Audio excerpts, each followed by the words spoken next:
이제 내일 모레 이틀 후가 되면 우리 민족의 큰 명절 중에 하나인 구정 설날이 이제 다가오고 있습니다. 아마 직장 형편에 따라 조금씩 다르기는 하겠습니다만 지난 금요일 저녁부터 어떤 이들에게는 이미 실질적인 설 명절 연휴가 시작이 되어져서 아마 오늘 이 자리에 외지에 나가 있던 우리 가정의 자녀 손들도 함께 예배드리기 위해서 오신 분들이 더러 계신 것 같고요. 또 우리 성도들도 고향 따라서 벌써 출발해서 그곳에 가 계신 분들도 계신 것 같습니다. 이렇게 명절이 되면 부모님들, 친척 어르신들 오랜만에 찾아뵙고 또 형제 자매들도 함께 모이고 또 자녀 손들, 다음 세대들 조카들도 이렇게 다 만나다 보면 여러 가지 말들을 서로 주고받게 되겠죠. 덕담도 하게 될 것이고 서로에 대한 사랑과 염려의 말들로 아마 여러 가지 말들을 주고받게 될 것이에요. 그래서 아마 인터넷 찾아보니까 재미난 것들이 많이 있던데요. 아마 어느 가정에 이렇게 했는가 보죠. 이제 설날 아침에 밥상을 빨리 차려야 되는데 웬일로 뻔하잖아요. 뭐가 음식이 들어올런지. 근데 메뉴판을 쫙 돌리더래요. 메뉴판 보니 설날 명절 잔소리 메뉴판 이렇게 돼 있어요. 그래서 딱 보니까 공부 잘하니 이렇게 물으면 벌금 5만 원. 대학교는 어디 갔니? 이래도 5만 원. 살 좀 빼야 되겠다 이러면 10만 원. 이런 거 한 1억 해야 되는 거 아닌가요? 애인이 있느냐? 이래도 10만 원. 취직은 했냐? 15만 원. 요즘 얼마 버냐? 20만 원. 결혼했니? 결혼 안 하냐? 이러면 30만 원. 왜 이렇게 좋아하세요? 애기는 안 낳냐? 이러면 50만 원.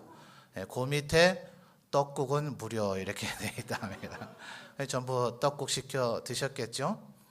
이 명절이 되면은 우리 어르신들이 기분 나쁘게 하려고 그러겠습니까? 다 사랑의 마음으로 이런 것들을 이제 묻게 되는데 모이면 자꾸 이런 질문들 하시니까 젊은 세대들이 일가 친척 모이는 자리에 잘 안 갈라 그런대요. 또 어떤 용감한 친구는 아예 옷에다가 글자 새겨서 간다네요. 누를까봐. 뱃살 뺄 겁니다. 취직할 겁니다. 결혼할 겁니다. 아예 글자를 옷에다가 새겨서 간다. 그 옷에 글자 그 새긴 걸 사진을 찍어서 이렇게 올려놨더라고요. 누가 실제 입고 다녔는가는 모르겠습니다. 아마 우리들 서로의 마음은 사랑의 마음으로 나도 모르게 그걸 묻게 될 거예요. 아마 제가 장담하건대 오늘 이 얘기를 들으시고도 화요일날 이 메뉴 중에 꼭 질문하신 분 있을 겁니다. 나쁜 뜻으로 묻지 않죠. 우리의 마음의 사랑이고 또 우리의 내일에 대한 미래들이 염려가 되고 두려움, 걱정이 되기 때문에 서로 그런 것들을 묻게 되어질 것이에요. 오늘 여러분 본문 말씀 속에 있는 여호수아 이 사람을 보면서 우리가 이왕 명절에 일가 친척들 모이게 되면 무슨 질문을 하고 무슨 덕담을 하면 좋을까 한번 생각해 보시는 그런 시간이 되시기를 바랍니다. 여러분 13절 다시 한번 여러분이 한번 읽어 보실까요? 13절입니다. 시작.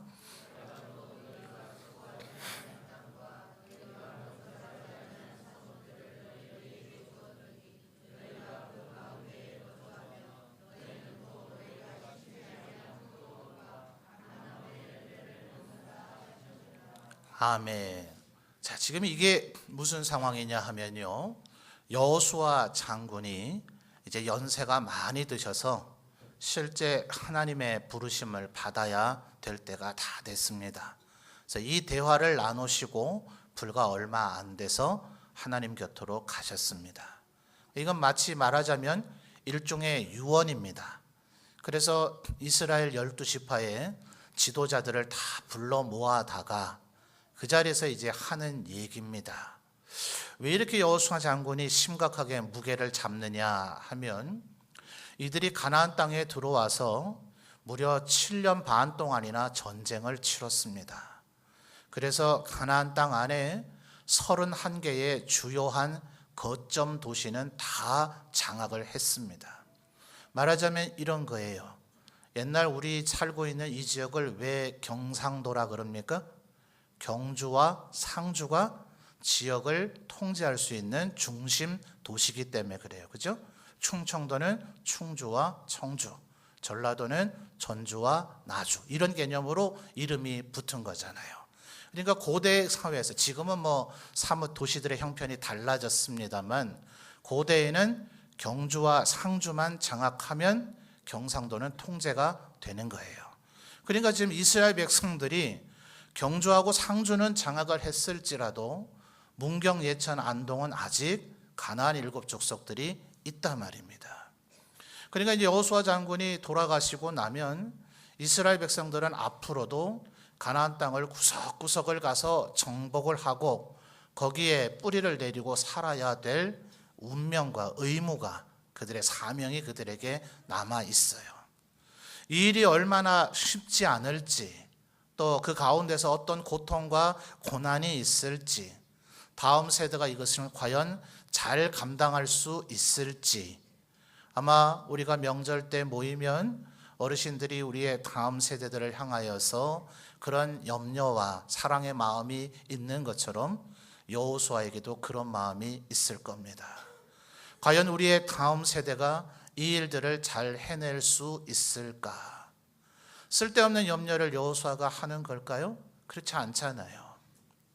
본인이 가나안 땅에 향해서 왔을 때 애굽에서 탈출해서 출애굽에서 왔다가 모세를 모시고 40년 동안 광야를 유랑했잖아요.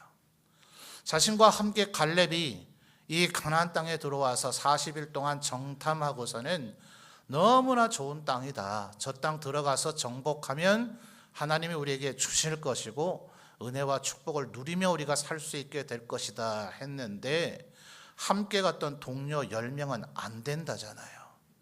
들어가면 죽는다, 우리는 메뚜기 꼴밖에 안 된다, 전멸해 버릴 것이다, 이런 얘기를 하니 백성들이 10명의 말에 전부 다 마음이 흔들려 버려가지고 모두 다 못 들어가겠다, 안 들어가겠다 하다가 40년 동안 광야를 유랑했잖아요.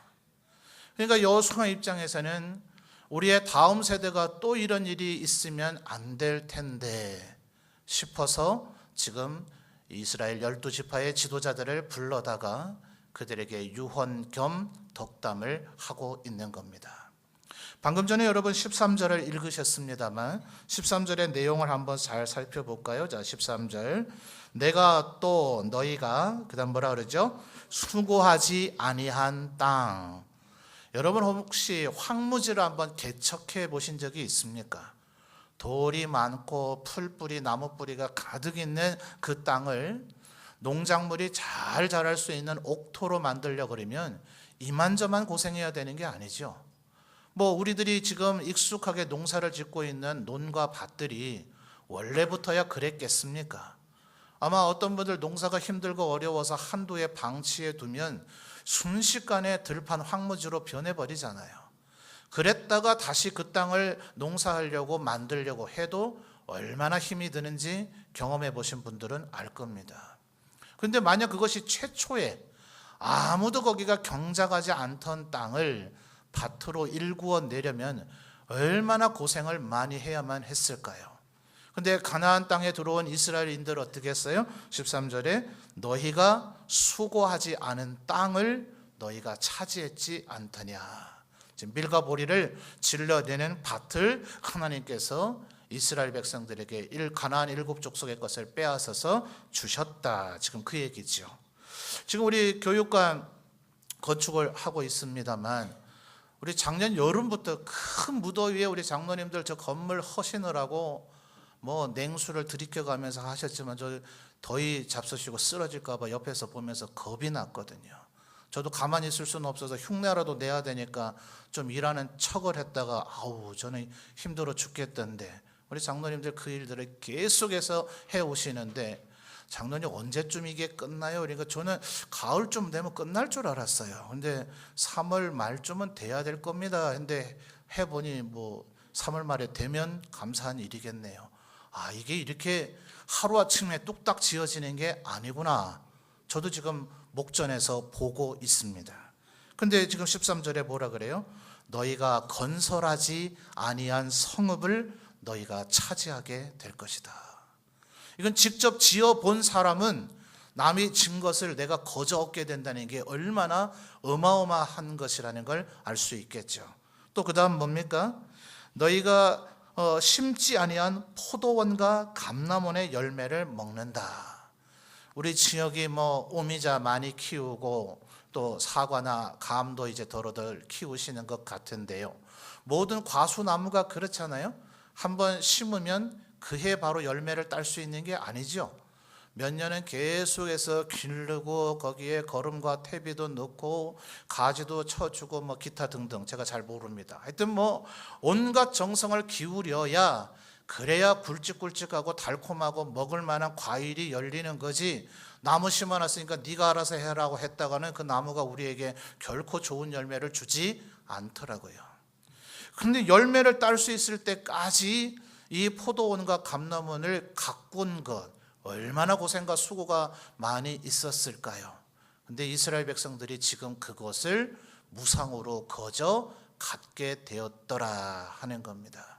근데 여러분 13절 제일 마지막 단어가 뭡니까? 제일 마지막 단어가 포도원과 감람원의 열매를 먹는다. 그 다음 뭐예요? 하셨느니라. 그러니까 이게 지금 여호수아가 지금 처음 하고 있는 말이 아니에요. 하나님께서 진작에 너희들이 이 가나안 땅에 들어오기 전부터 너희가 언젠가 그 가나안 땅에 들어가게 되면 너희들이 경작하지 가꾸어내지 않은 땅도 차지하고 너희들이 짓지 아니한 성읍도 차지하고 너희들이 심고 기르지 아니한 포도원과 감람원을 차지하게 될 것이다. 그때는 그렇게 얘기하셨는데 지금 오늘 여호수아가 이 유언을 하고 있는 그때가 돼서 보니까 어때요? 실제로 그것을 차지하지 않았더냐 하는 거예요. 하나님께서 너희에게 이렇게 될 것이라 하셨느니라. 지금 보니 어떠하냐? 하나님의 말씀하신 대로 되었지 않느냐? 여호수아가 지금 이 이야기를 하는 겁니다. 여러분, 하나님께서 이스라엘 백성들에게 출애굽기 20장을 보면 시내산에서 소위 10계명을 주시죠. 첫 번째 계명으로 우리가 흔히 말하는 게 뭡니까?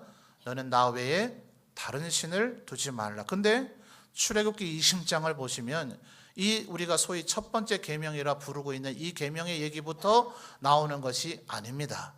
소위 10가지 계명이라 부르는 이 10계명을 말씀하시기 전에 나는 너희를 종되었던 애굽에서 불러낸 너희 하나님 여호와로라. 그러니까 여호수아는 이걸 너무나 잘 알고 있죠. 자, 이스라엘 백성들의 지금 이 여호수아가 이제 하나님 곁으로 가야 될 이 순간에도 앞으로 이스라엘 백성이 해야 할 사명도 많고 쉽지 않아 보이고 과연 잘할 수 있을까 싶기는 하지만 과거에서부터 지금 이 순간까지를 잘 되돌이켜 보면 원래 이스라엘 백성들의 출발점이 뭐였어요? 종이에요, 종. 종과 노예였던 그들이 뭐 자기의 인생에 대한 계획 세울 수 있습니까? 잘 되건 안 되건 좋은 직장이건 좋은 학교건 좋은 배우자건 많은 돈벌이건 계획 세울 자격이나 있어요? 계획 못 세워요. 네가 뭔데 감히 계획 세워? 주인이 이러면 종은 할 말이 없어요. 먹을 거 주면 감사한 거고 잠잘 자리 주면 감사한 거고 일하라면 일해야 되는 거고 죽으라면 죽어야 되는 게 종이에요. 여호수아를 비롯한 이스라엘의 모든 백성들은 3, 4대 전부터 태어나 보니 아버지 내가 왜 지금 이 종노릇하고 있어요? 아버지는 뭐 하셨어요? 나도 태어났을 때부터 종이었는데. 할아버지는 뭐 하셨대요? 그 어르신도 태어났을 때부터 종이었대. 이게 이스라엘 백성들이 출애굽할 때 들었던 얘기란 말입니다. 벌써 4대 전부터 우리는 이 애굽 땅에서 종노릇하며 살아왔다. 우리는 종의 자손들이다. 노예다. 이게 이스라엘 백성들의 정체성이었는데 오늘 현실은 어떠하냐? 종이었던 우리들에게 하나님께서 이와 같은 은혜를 주시지 않았더냐? 이게 여호수아의 이야기입니다. 앞서 말씀드린 바와 같이 이스라엘 백성은 불신앙을 가졌다가 40년 동안 거기서 광야에서 다 죽었어요. 여호수아가 똑똑히 봤죠. 여호수아와 갈렙은 목숨 걸고 외쳤습니다. 왜 너희들이 이렇게 불신앙적인 말을 하느냐? 하나님께서 우리와 함께 하시면 홍해를 가르시고 하셨던 그 하나님이 우리에게 승리를 주실 것이다. 반드시 저 땅을 차지하게 할 것이다. 근데 아니라는데요. 아니라는데요. 못 들어간다는데요. 들어가면 메뚜기처럼 우리는 죽는다는데요. 그러더니 그들이, 자기의 동료들이, 자기의 선배 어르신들이, 후배들이 전부 다 광야에서 속절없이 죽어가는 꼴을 지난 40년 동안 여호수아는 똑똑히 봤거든요. 하나님 말씀대로만 살면 때로 삶에 좀 힘들고 어렵고 고달픈 순간이 있을지라도 끝내는, 너희가 수고하지 아니한 땅을 주고 너희가 건설하지 않은 성읍을 주고 너희가 길을 키우지 않은 포도원과 감람원을 준다고 하시지 않으셨더냐? 그 일이 실제로 이루어졌지 않더냐? 여호수아는 지금 그 이야기를 하고 있는 겁니다. 여러분, 지금 여호수아께서 이 말씀을 하시기 전에 7년 반 동안 뭐 했다고요? 전쟁 치렀어요. 전쟁. 여러분, 우리나라 역사를 보면 한 500-600년 전쯤에 일본이 우리나라를 쳐들어온 임진왜란이라는 전쟁이 있죠. 중간에 좀 일종의 휴전기가 좀 있습니다. 그러다가 정류재란이라는 것이 이루어져서 그 사실은 두 개의 전쟁을 합쳐서 7년입니다. 그러니까 그 7년은 중간에 전쟁을 좀 쉬었던 기간이 있는데 이스라엘 백성은 지금 7년 반 동안 계속해서 전쟁했어요. 그때의 영의정이었던 유성령이 뭐라 그럽니까? 7년 전쟁 치르고 나니까 나라가 완전히 쑥대밭이 되어져서 임금께 올렸던 상소문에도 또 동료 선후배 신하들에게도 이제 우리가 이 나라 조국을 위해서 제조산하, 다시 산과 하천을 다시 건설해야 된다. 우리는 이 일에 힘써야 된다라고 얘기할 정도로 나라가 완전히 쑥대밭이 되어져 버렸습니다. 아마 이 자리에 계신 우리 어르신들 가운데서도 1950년에 우리나라가 치루었던 전쟁에 대한 직간접적인 경험을 하신 이들이 아직 이 자리에 계신 줄 알아요. 그 전쟁 얼마예요?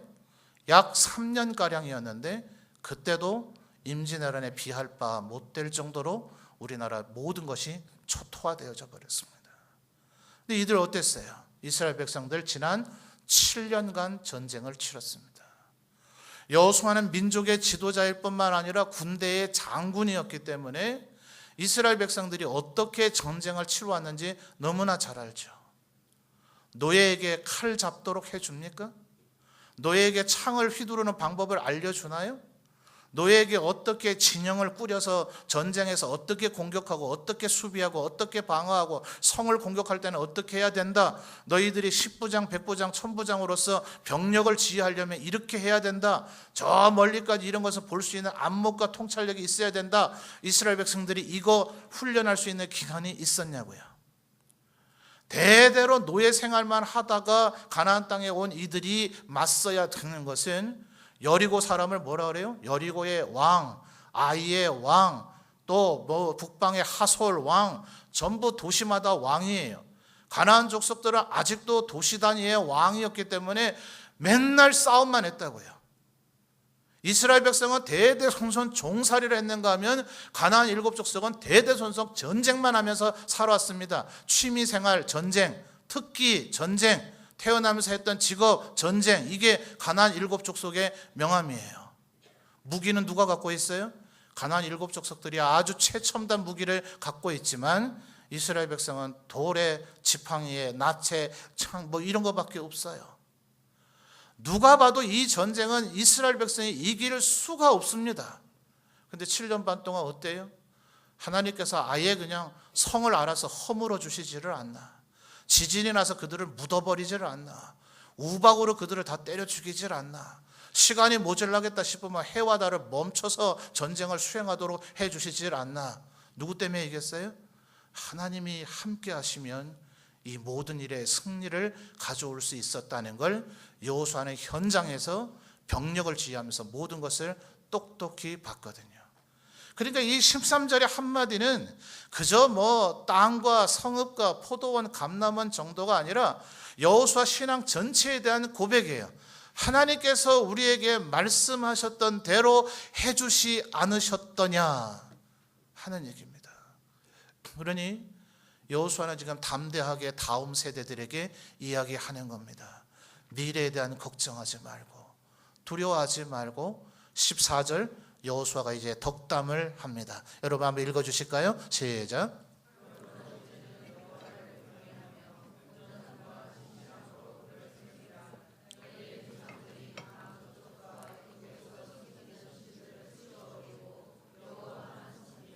아멘. 14절 하반절 마지막 뭐 하라고요? 여호와만 섬기라. 이게 여호수아의 결론입니다. 공부 잘했냐? 대학 어디 가냐? 애인은 있냐? 돈벌이 잘하냐? 결혼 언제 하냐? 이런 거 물을 필요 없이 여호와만 섬기라. 이러시면 우리의 자녀손들, 우리 일가 친척들의 미래가 하나님의 은혜로 튼튼할 줄 믿습니다. 근데 제가 지금 여러분에게 여호와만 섬기십시오 이러면 여러분이 아멘 이러면 될 일은 아니에요. 14절 상반절을 한번 다시 잘 보십시오. 누구나 여호와 섬기겠다고 아멘은 쉽게 잘할 수 있습니다. 자, 14절 그러므로 이제는 여호와를 뭐 하랍니까? 경외하며. 여러분 이 경외라고 하는 심정은요 절대로 거저 이렇게만 누구에게나 되는 게 아닙니다. 억지로 하나님을 섬기게 하면 이 마음이 들질 않아요. 경외라 하는 것은 약간의 두려움과 존경심과 사랑이 뒤섞여 있는 감정입니다. 하나님은 어떤 분이에요? 독생자 예수 그리스도까지 우리를 위해서 죽음으로 내어주실 정도로 사랑이 많으신 분입니다. 동시에 그 예수 그리스도께서 이제 다시 오실 때에는 산자와 죽은 자를 심판하실 심판주로 오십니다. 사랑과 공의, 하나님에 대한 이 두 개의 감정을 다 알고 있는 사람이 갖게 되는 마음의 감정이 경외입니다. 만약 하나님을 공포심으로만 두려워한다면 저분은 나를 멸하실지 몰라 심판하실지 몰라 하는 이는 하나님 앞에 아예 안 나오게 될 거예요. 하나님은 나를 끝까지 무조건 막 사랑하셔 이러는 분은 하나님 앞에서 하나님을 망령되이 여기고 하나님을 만홀히 여기고 그 앞에서 교만하게 자기 멋대로 여전히 죄악 가운데 행할 거예요. 하나님이 나를 어떻게 죄를 사하시고 영생을 주셨는가를 알며 그의 사랑에 감격하고 그 앞에 범죄한 이들이 어떻게 멸망당해져 갔는가를 똑똑히 기억하는 사람이 하나님을 자발적인 마음으로 섬기겠다는 헌신의 마음이 경외입니다. 여호와를 경외함으로 하나님만 섬기시는 여러분 되시기를 주님의 이름으로 축원합니다. 이어지는 단어가 뭐예요? 14절 다시 보십시오. 그러므로 이제는 여호와를 경외하며 그 다음 뭐예요? 온전함으로. 우리들이 그럴 수 있거든요. 하나님 말씀 가운데 쉬운 거, 만만한 거, 내가 어차피 원래부터 할 것, 내가 좋아하는 것만 조금 하는 흉내를 내놓고서는 내가 하나님을 섬겼다고 착각할 수가 있어요. 우리에게 좀 부담스러운 거, 힘든 거 결단하셔야 됩니다. 세상의 뿌리를 끊어내 버리고 안목의 정욕, 육신의 정욕, 이생의 자랑을 다 끊어버리고 오직 온전함으로 내게 거북하고 부담스럽고 힘든 것이라 할지라도 하나님의 말씀이면 온전함으로. 그 다음에 나타나는 단어가 뭡니까? 진실함으로. 사람들 앞에서 보일 때에는 내가 하나님을 잘 섬기는 척 얼마든지 포장할 수 있습니다. 아무도 보는 이 없을 때 과연 진실함으로 하나님을 섬깁니까? 내 마음이 기쁘고 내가 하고 싶고 내가 즐겁고 행복하고 내게 있는 모든 일이 다 잘 되는 것 같을 때는 하나님을 잘 섬길 수 있습니다. 내 몸이 아프고 내가 힘들고 나에게 시련이 오고 고난과 어려움이 있을 때에도 여전히 하나님을 섬길 수 있느냐? 그것이 바로 진실함이라는 거예요. 여호수아는 이 말을 결코 간단하게 단순하게 쉽게 하지 않았어요. 그러므로 이제는 여호와를 경외하며 온전함과 진실함으로 그를 섬기라. 이것을 다시 압축한 말이 여호와만 섬기라 하는 이 말인 것이에요. 이거 절대로 쉬운 일 아닙니다. 그러나 여러분 이것이 진실된 우리 가정, 우리 개개인, 우리 국가가 살아갈 길인 줄 믿습니다. 여러분, 아마 가정마다 대동소이하게 차이는 있겠지만 명절이 되면 설날인지라 세배도 드리고 또 어린 자녀손들에겐 세뱃돈도 주시고 장성한 자녀들은 어르신들께 용돈도 드리고 그러겠죠. 그러면서 아마 어르신들 더러 덕담도 하실 거예요. 그때에 공부 잘하냐, 취직했냐, 결혼 언제 할 거냐 이런 말씀하지 마시고 여러분에게 임했던, 여러분과 함께 한평생 베풀어 주셨던, 여호수아에게 주셨던 그와 같은 그 은혜를 간증하실 수 있는 우리 어르신들 되셨으면 좋겠습니다. 무슨 복잡하고 거창하고 어마어마한 간증할 필요 없습니다. 그런 얘기 듣고 앉아있지도 않을 거고요. 그저 하나님이 나에게 늘 동행하시고 은혜 베풀어 주셨다. 나는 너희들이 하나님만 잘 섬기기를 바란다. 그러면 너희에게 하나님께서 앞으로도 은혜와 축복을 베풀어 주실 것이다. 이 정도면 족합니다. 그 말 속에 모든 것이 다 들어 있습니다. 그 한마디 하고 마실 것 아니라 앞으로 계속해서 자녀손들 위해서 기도하실 거잖아요. 그러면 하나님께서 우리를 오늘까지도 이끌어 오셨듯이 우리의 자녀손들의 손을 붙잡아 주시고 그들을 이끌어 가시며 은혜를 베풀어 주실 줄 믿습니다. 이것이 제일 좋은 덕담이고 제일 좋은 유산이며 제일 좋은 축복인 줄 믿습니다. 이 명절 기쁨으로 즐거움으로 보내시면서 일가 친척 가족들 만나는 순간마다 여호와만 섬기라, 축복의 덕담을 하시는 우리 점천제일교회 모든 성도들 되시기를 주님의 이름으로 축원합니다.